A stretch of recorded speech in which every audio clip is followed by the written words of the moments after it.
जो भी बशीर मेमन के क्लेम्स हैं उनको तो ऑब्वियसली हम मज़म्मत करते हैं, ऐसा कोई चीज़ नहीं होना चाहिए। बशीर मेमन साहब को भी हम शक की निगाह से देखते हैं।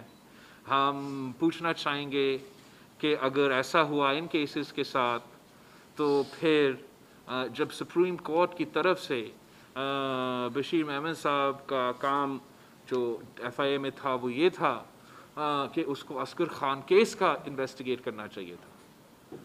अदालत की हुक्म था, अदालत की वजह से उस ओहदा पे वो हटा नहीं सकता था कि उसने अस्कर खान केस का पीछे करना था।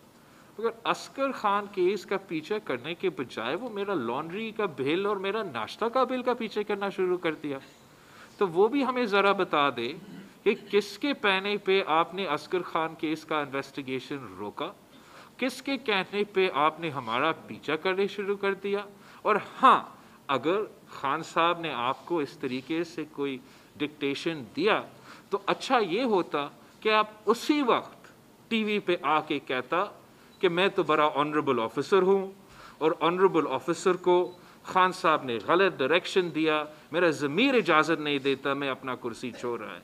ये जो बाद में आके रोना रोते हैं उनको मैं ज़रूर समझता हूँ कि ऑब्वियसली गलत चीज़ें हुए हैं, ये गलत चीज़ें की इन्वेस्टिगेशन होना चाहिए। ख़ास तौर पे जो मैंने शुरू में कहा था, जो एक सुप्रीम कोर्ट के जस्टिस के साथ, जज के साथ जो ब्लैकमेलिंग की कोशिश की गई, जो स्पाइंग की गई, जो दबाव डालने की कोशिश की गई, उसमें तो हुकूमत बिल्कुल इन्वॉल्व थे, सबको नज़र आ रहा था। उस पर फ़ौरन इन्वेस्टिगेशन होना चाहिए और बशीर मेमन साहब पे भी इन्वेस्टिगेशन होना चाहिए कि क्या ये जो इल्ज़ामात जो लगा रहे ये भी सही है।